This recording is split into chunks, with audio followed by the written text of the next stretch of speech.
Hello ladies and gentlemen, I am PANCZASU, introducing Starpoint Gemini 2, a science fiction game, as you can probably guess by the main menu, which is about commanding your starship or even an entire fleet, although it's not a very big fleet regardless. Still, it's a space game where you travel around, blow things up and trade a little bit to travel around and blow things up even more so.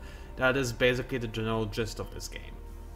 Now, on my channel I mostly focus on strategy games, I know, but I have deviated into other genres occasionally, and especially if a genre, or rather a game, is focused around being, set in space and stuff like this, I like this. I'm very much into science fiction, as you probably are aware by this point.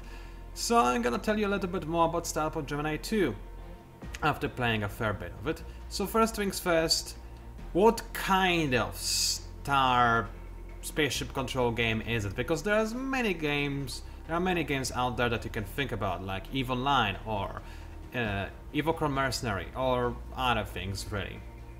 Well, the concept is very simple. You have your ship, you travel around, do some fairly simplistic missions, you upgrade your ship, you buy more ships that you control instead of the one you had before. You can hire some mechs to accompany you, but you do not control them directly. You can, however, have them follow you around and help you in battles. You trade a little bit, you mine a little bit. Auto mining is very simplistic, you just blow things up and then collect loot that comes out of it. And basically that is all there is to this game. Fairly simplistic, although once you load in, or rather reload in, you might be a little bit confused at the start by the UI. Don't worry, it's actually much simpler than it looks at the first sight. First things first, if you do happen to buy this game, what will you want to do is, yes, I know. You will be given two options between free roam and campaign. Free roam is what you might expect. You just play with no quests, nothing of the sorts. I mean, you do get quests, but you do not have like a main storyline that you follow. You just play in whatever way you want. Campaign, on the other hand, does allow you to follow some kind of a storyline. Now, both modes have their unique advantages and disadvantages, I would say. The thing about campaign is that, well, you do have this main storyline, and well, I'll be entirely honest with you. The storyline is not exactly all that appealing, at least not to me. I don't think it's amazing, and the voice acting is kind of cringeworthy at places. Sometimes it's not that bad, sometimes I just don't want to hear it, I'm sorry. But a person like me does need to have some kind of goal in order to play any game, really. I do not really like sandbox games that do not give you some kind of quest, campaign, long term distance goals, something that you can fight for. I need that, even if I don't focus on story missions like I did not in the campaign, but I need them nevertheless. However, free roam does have one fairly big advantage. And if we go into next, you can see that you can pick whatever character you want to play, you can rename him, nobody cares about that. Then you pick your class, you can do the same thing in campaign. My recommendation, pick commander always, because I'll get into what those classes mean once we get into the game, but seriously, I do not really know why you would want to pick gunner or engineer. Commander is the best. And then you pick a ship, and this is the biggest deal, because you can play with the PANCZASU. And PANCZASU is my personal favorite. It's an amazing ship that basically is the most fun out of all the free ships. And if you play the campaign, you start off with the Taurus, and it's actually a much worse version of Taurus than the one you get if you go into free roam mode of the game. PANCZASU, on the other hand, is... I love this ship so much. But it is, of course, entirely up to you. It's just my recommendation that if you do not mind not having like main quests, things, and other things like that, please go for free roam and please pick up PANCZASU. Anyway, we have been talking about small things for long enough now, but you're probably eager to see what kind of game you are actually watching right now. So let's going to continue and go into the game. Right now I'm in a space station UI, so things are probably a little bit confusing for you. Don't worry, I'm about to make it more confusing by undocking. So let's leave the space station. A little bit of lag whenever you live in a space station happens, that sometimes is the case, not a very big deal. And this is my little spaceship. It's slightly on fire, please don't pay attention to that. But basically, I'm in space and I command my little spaceship. It's a very small ship, it's a corvette. You get it very early in the game, and as you can see, this is a very early save file that I'm showing you right now as well. I'm only on level 8. Normally you're on much higher levels. I mean, not normally, but after a while you get to levels 50 or something along the lines of that. So it is a very early game ship, but it is good enough to show you what this game is more or less about. And later in the videocast, I'm going to show you some bigger ships with a little bit more of a punch to them. First things first, I do see that there are some buddies coming, and I do not have a lot of health left. Where are they? They are somewhere... Oh, there they are. They are closing in, aren't they? Yes, I think they want me dead. So first things first, let's go ahead and engage the cloak while I talk about what you see in front of you on the UI, because otherwise those guys would probably try to kill me. And the threat level is impossible. So first things first, what do you see? Well, down in the bottom there is my health, there is my speed, which as you can see can increase as I turn my engines on or off. There's the option to anchor at this port, or space station, or whatever you want to call it.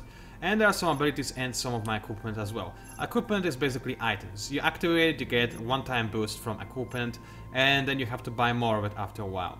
Abilities are more like abilities. You activate them, they use up your energy, just like cloaking that uses your energy, which I just activated. And they give you boosts as while they're remaining active.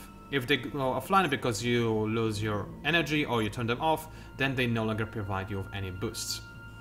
On the left you can see the gauge, which allows you to control your ship's energy output, which allows you to redirect energy to shields, weapons, or engines.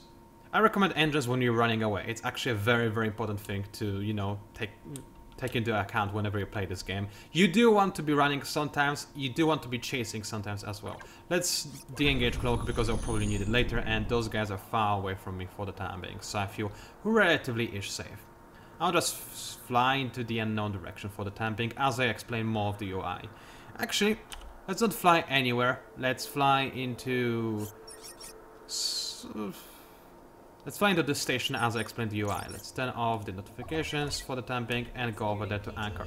So what I did is I activated the power to engines, which is basically, I wouldn't call it faster than light travel because it's not, but it basically redirects all your power into engines as it sounds, which allows you to travel much faster than usual, but you cannot fire, you cannot do anything, you can just fly fairly quickly. It's very important, especially on bigger ships that normally have some difficulties catching up to faster ships.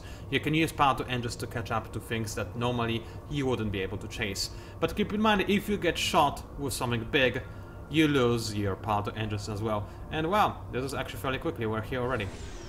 Let's disengage power to engines and slow down. Momentary lag also happens when you go into a new sector, which we are in now, but I feel much safer over here because there are friendly ships and there are not too many enemy ships either, so I feel okay. Even though there are some explosions nearby, but let's ignore that for the time being. I'm sure it's nothing important. So there is that. On the left you can also see all the equipment that I have equipped right now, so such as Paco, shield generators and all of this stuff. They basically are what makes my ship tick. This is what I need to succeed in life. Down over there is experience bar, my current level, my rank. Rank is important when you buy new ships, what day it is, and things like that. Down over there on the right, there are a few things. Star chart is fairly important. You probably need to be taking a look at this fairly frequently. What this is basically just a map of the area where you play. You start off over here in Planet Trinity and you see nothing. But as soon as you visit one of those hexes, you can see what is within this hex for the rest of the game. So it's a pretty nifty feature. You can then toggle the map view between regions, which colors the regions so that you see regions. I never use this personally because I don't really need that. I don't know why I would. Factions, which is a little bit more useful, lets you see what kind of faction you can see at any given place. And the most useful out of the three settings, reputation. Reputation is something I'm going to explain a little bit more later. It determines if people are trying to kill you or not, which is very important. Blue means they don't mind you either way. If you fire at them, they're gonna fire at you, which is what most people would normally do. But generally they will not try to kill you. Red is bad, they will try to kill you. Green is allies. Over here, as you can see, I have no allies right now, but those guys are getting pretty close to being my allies in the future. Now, as for the other things, you can filter out things like asteroid fields. You do want to know where asteroid fields are because you can mine them for resources. It's fairly slow, grindy process that doesn't give you a lot of resources, but regardless, you can do so nevertheless. Nebulas, which basically look pretty. Riftways. Now, riftways are just very strong gravitational fields. They are fairly annoying when you have a quest next to them because they kind of move your ship around and you do not necessarily always want to do so. For example, I once had an escort mission, accidentally stumbled into the riftway, and before I noticed I was on the other side of the galaxy and failed the escort mission because I was too far away. Not exactly ideal. Then you've got the wormholes. They allow you to travel between point A to point B, and that's basically the gist of it. And finally you've got the T-gates, which allow you to, once you enter one of those, to go and appear on any other T-gate in the galaxy, even if you have not yet discovered the location of said T-gate. Fairly nifty way of traveling around. Then you've got a few more options like remove waypoint, which deselects waypoint as you can see. You can add it again by clicking and, you know, creating. It's fairly simple. You can toggle missions on or off. This mission is a campaign mission. All the other missions are regular missions, as you can see, like this one, freelance mission, which, yeah, I need to repair a local facility. It's a fairly high recommended level, which is a little bit strange because repair missions are not exactly difficult most of the time, but hey, maybe it's some kind of, I don't know, maybe enemies are nearby. I doubt it though. Anyway, it's a mission that you could take. Then you've got the open best buy and sell database, which allows you to have a little bit of a peek at where you are probably going to get a good price for selling the things that you have inside your ship at any given time. It gradually fills up as you visit more places and as you get more things within your cargo hold. And last but by no means least, you've got the bounty board, which allows you to see the current bounties and people that you can kill for money, which is a fairly nifty thing. One problem, the lowest person on this list, which I believe is this guy or girl, thing, whatever. Yeah, it requires you to be level 20 more or less. You can kill people that are of higher level than you are, but it's pretty tricky, and I would encourage you not to do so if you're like 10 levels below it. If you're like 4 levels below it, yeah, you can do it. I have destroyed ships that were on threat level impossible before. It's doable if you use stealth efficiently, which I'll showcase later in this videocast, hopefully, if I don't forget. Still, this is basically the gist of the star map. Next, we've got the captain info, which lagged my game a little bit again. That's kind of strange, but whatever. And over here you can see my captain. I do hate this guy. He's a little bit of a whiny, soulless person. I don't like him. But we don't have to concern ourselves with him fully. Then we've got the finances, which just shows you the current income and expenditure. Income you can get from mining things, selling things, and things like that. It's fairly self-explanatory. And finally, reputation. Reputation is very simplistic. You can either be considered quote-unquote evil or quote-unquote good. If you are good, then the good factions will like you and maybe become allies with you if you're good enough, and the bad factions will hate you. If you're bad, then the bad factions will like you and the good factions will hate you. There are some factions that will hate you regardless as well, like for example Thoralian Alliance, like as you can see right here. There's a fair bit of law added to everything, but regardless, it's a very simplistic system. It's not like you can have individual reputation setting with each faction. You instead have a very simple way of being evil or being good. Next, you've got some things that are related to your ship. I will not go too deep into this because this would take this entire videocast, and you're not here to watch me talk about stats. Let's just say that this is the general overview of your ship and the systems that you have on board that you can change around, your cargo, officers. Now, officers you can hire to give you bonuses to your ship or even the entire fleet. The reason why I personally don't like hiring those is because they cost a lot of money to maintain, and I don't like spending money, as simple as that. But they do give you very significant bonuses, so if you feel like you have enough money to spend on those guys, you should probably hire them. So there is that. Next, we've got skills and perks. It's very simplistic. You invest into skills, and those skills... That's a bag. Interesting. And those skills allow you to use your skills. Except for whatever reason, right now I have skills displayed for a commander, even though in this save I'm actually a gunner. Which is a little bit weird, but I guess, well, bugs do happen. That's really interesting though. Regardless, By leveling those skills you get some better stuff. For example, over here, system failure gives a chance to cause critical system failure to an attacker.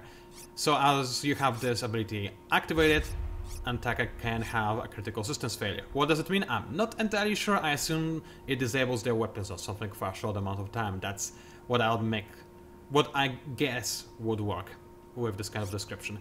Now, the reason why I said that Commander is the best, what you see right here is Commander skill tree. Commanders are pretty awesome because, while the tactics only or mostly benefits mercs and small winged fighters that accompany you, things like Retaliate or Defender or Piloting are very good for your ship, and you do not need to concern yourself with what you have currently equipped. Those things work well for you regardless. So for example, I really like Defender because it allows you to repair your ship while you have this ability active, make your shields much more resistant, and in general it's just a very nice thing to level up. I like it a lot. Or you can go for evasion, or you can go for returning damage to whoever tries to attack you. It's a very useful thing. Meanwhile, Gunner is way less interesting. You basically can either improve your plasma cannons, you can improve your beams, you can improve your railguns, or you can improve your heavy weapons, and that's it. You basically just pick one weapon type and improve it. And if you want to try out a different weapon type on your ship, well then too bad, because you have your skills set up and you are probably invested into one weapon type and you cannot go into another one. Fairly annoying, isn't it? Yes, it is fairly annoying. Gunners are not really cool. Engineers are a bit more interesting, but they mostly focus on weakening one targeted ship, which is a little bit, annoying sometimes, but it's not too bad. Then we've got the perks. Perks are very simplistic, they give you more stuff. For example, Student gives me a little bit more experience gain. Perks are also very hard to get. As you can see, I'm on level 8 and I only have one perk. They do slowly accumulate over time though, so you can get those, and they're fairly nice, but at the end of the day they are very simplistic bonuses, and some of them, again, not very cool, because let's say you spec into plasma cannons, why on earth would you then want to buy some railguns, for example? Bit annoying.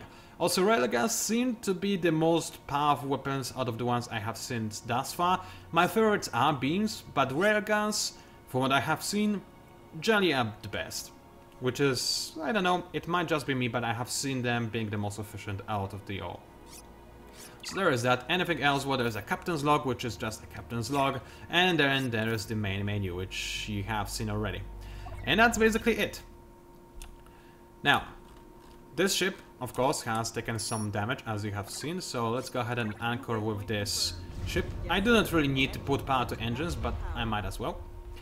And in this station I can do several things. I can go ahead and buy a new ship. That's a bishop type ship. It's a dreadnought. In order to command a dreadnought, it's a really big ship by the way, you need to be a lieutenant at the very least. A mate. I'm miles away from being able to command the ship. This is what experience means, aside from having those abilities. Every 5 experience levels you get a promotion, and each promotion gives you access to more ship types or more mercenaries, which I'll show you in a second. So there is that. If we compare those two ships together, yeah, my ship is a little bit more puny than this one, obviously. Then you can buy things up. You can repair your hull, you can rearm your heavy weapons. Light weapons are infinite, you use energy to fire them. Heavy weapons use ammo. Then you've got your loadout, which is basically weapons. As you can see, I have 2 weapons on the side of my ship, 1 weapon in front, and 1 heavy weapon in front. Placement of the weapons does matter, because you can only fire in one of the 4 directions. Additionally, you have shields that are also 4-directional. Now, I can tell you right now, as well, one of the things that boggles me a little bit is that there are only 4 directions and not at least, let's say, 6. So when the enemy fires at the top of my ship or at the bottom, it's sometimes a little bit hard to tell which shield will be affected, if it's going to be the left one, the right one, the top one, or the bottom one. Because you don't have the top and bottom, you have the front and back. So it's a little bit awkward sometimes. I'm trying to position myself so that one particular shield takes damage while the other ones recharge, but sometimes if the enemy fires at the top or bottom side of my ship, it's a guess as to which shield will be affected. It's a little bit weird, but I guess there isn't much 3D in space, apparently. Anyway, next we've got the enhancements. They allow you to improve the efficiency of your modules. As you can see, I have some kind of enhancement added to every single module I have. They are very nice because you keep them regardless of what weapon or module you put in any target slot. So even if you exchange your power module to something less awesome than what I currently have, then you still keep your modification.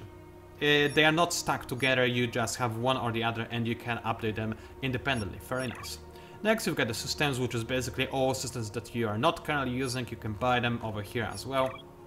Equipment, which is basically the items that you can use one time for some kind of benefit. And then you can make your ship look fabulous, although I noticed that no matter what you do, in the end it looks a little bit dark, and that's basically about it. Still, it's nice that you can customize it a little bit. Then you can trade some resources, like for example wood. Yeah, I like trading wood. Like so, it's very simplistic. If you want to get into the trading thingy, what you can do is read up news, because there's plenty of news over here, which allow you to see what kind of commodities have increased prices, what kind of commodities have decreased prices.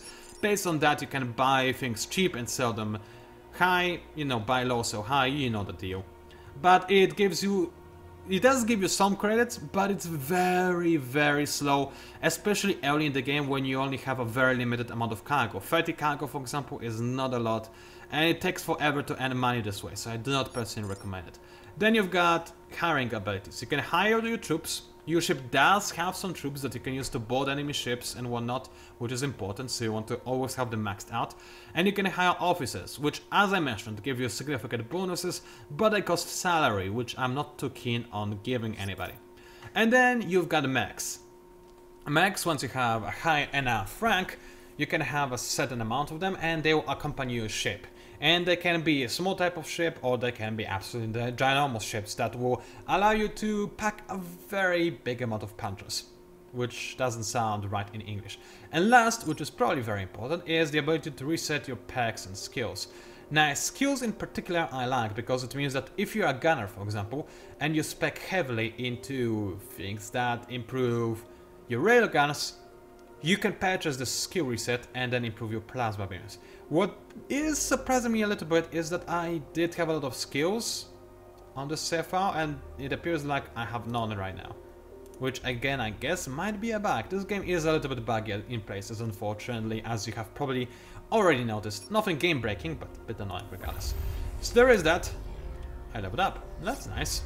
So I could now give myself a point, but then again, those are commander abilities, and I'm a gunner, so I don't really want to have anything to do with that. But there is that. Now this ship is... I like it a lot. It's a cutesy little ship that I used to have in campaign. It's doing a job. As you can see, I can enable third view and not move my ship, but move my camera. And the ship gets the job done, honestly. It can fire pretty well. If I enable tactical display, which is a pretty cool thing. For some weird reason, tactical display, by the way, at least on my computer, was not bound to any key. I had to find it in the options and rebind myself. But it's very useful. As you can see, it gives you a nice information about how strong your shields are, and also how much energy you have in your weapons, and how much ammo you have for heavy weapons, and how they are reloading. So energy transfer is something that I mentioned already. Good. For a second I feared I did not, but as you can see, I can fire, and depending on where I fire, different turrets will fire as well. So as you can see, when I fire in front, only the front turret fires right now. If I fire straight to the side, my side turret also will fire. If I fire somewhere in between, both turrets will fire. Let's increase the power to weapons so I can recharge faster.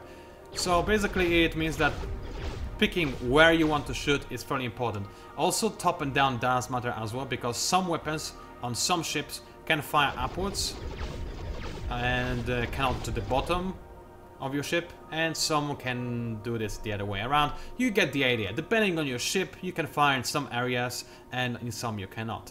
Heavy weapons work a little bit differently. In order to fire a heavy weapon, I need to target an enemy ship, or a friendly ship I guess, and then I need to press X, and our weapon should be, technically speaking, fired, except I think I might be out of range, and I also might be unable to fire at a friendly target. He's neutral though, so I could do that, I guess. Now, what I really like about this ship though is the ability to go stealth mode. Now, stealth mode, I do have some abilities that allow me to stay in stealth mode for a limited amount of time, even when I fire. However, for the most part, once you start firing, you exit stealth mode, but it's still very useful because it allows you to sneak up on a suspected target, suddenly open fire, deal massive amount of damage, and once it starts firing back, and you take some damage, then you go back into stealth mode, wait out, recharge your shields.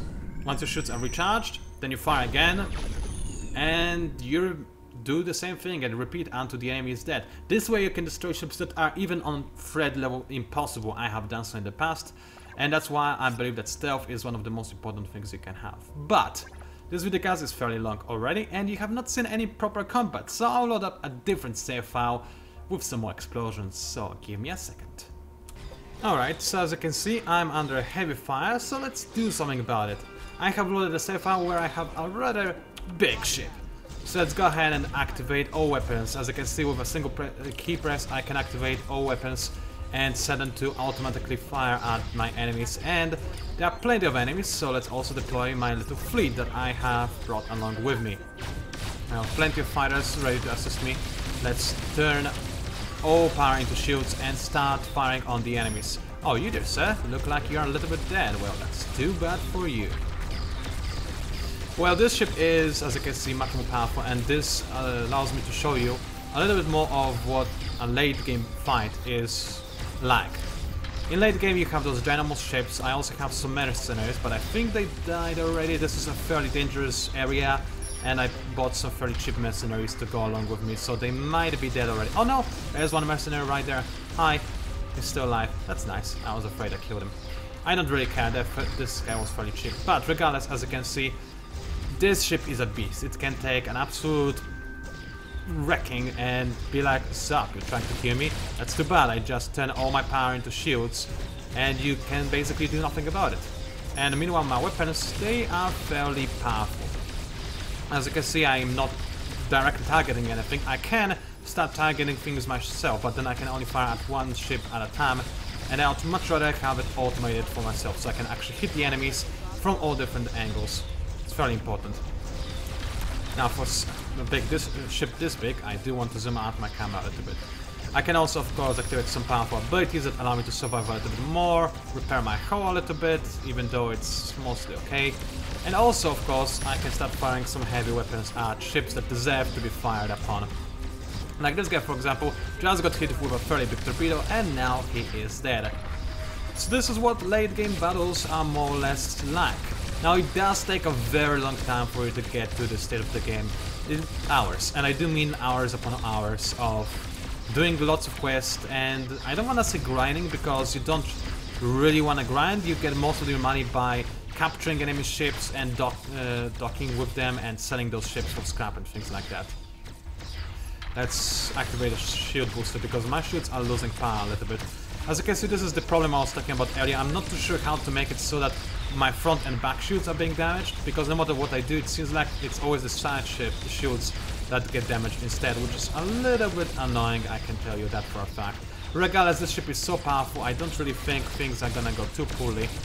And if I want to, I can just keep firing heavy weapons from all sorts of angles, and I should be more or less okay regardless of what I do. I really would love to be able to activate... what do you want to say? To make it so that the enemy is firing at my front shields rather than my side shield, but I think they are doing so right now. Regardless, this is more or less everything I needed and wanted to show you. Let's activate some more boosters to make myself survive a little bit more. And yeah, a little bit more fighting to end the videocast. I know there has been a ton of talking, but I wanted to explain what this game is all about, so you can make an informed purchase. It is currently Steam Holiday Sale, by the time you're watching this videocast, I guess, and oh wow, something happened that destroyed my shields, that's an EMP, and I think I'm gonna die. Whoa! So you're gonna see an explosive animation thingy. Bye! It was fun. Anyway, what is my general opinion about this game? Well, if you have seen this video, have watched it rather, I think you know. Fortunately, there are quite a few bugs that are kind of spoiling my enjoyment of the game. And honestly, in late game, right now I died, but most of the time I don't feel like I'm ever threatened. I just go into whatever region and I wreak havoc, which is enjoyable, but the weapons could use a little bit more punch. Like, I do not feel like I control the Dreadnought right there, and it was it a Dreadnought? I think it was a Dreadnought. It's a very big ship. I didn't feel that. It felt like a very big fighter, if you know what I mean. I didn't have the sense of scale, which kind of put me off a little bit. I liked the early gamer tone though, I have to admit that. It's pretty cool to have your tiny little corvette and fly around with beam weapons, stealth in rather, hunt somebody down, fire from nowhere, go back into stealth, rinse and repeat. Fairly fun, especially when you play as a pirate, and you can't play as a pirate, you just kill all the civilians. It's fairly fun. So you could do that. I enjoy this game for its early game. For late game, I think it loses most of its charm because there isn't much to do in it, unfortunately. There are only a few weapon types and not much else to do in it. But if there is a significant discount, or if you are into this kind of games, you might want to purchase it. Anyway, that's basically all I wanted to show you. Oh, we've seen this ship somewhere before. Yeah, it died though. Anyway, thank you very much for watching. It was PANCZASU, also known as the Mighty Mix Spammer. I hope you enjoyed my videocast, and I'll see you online.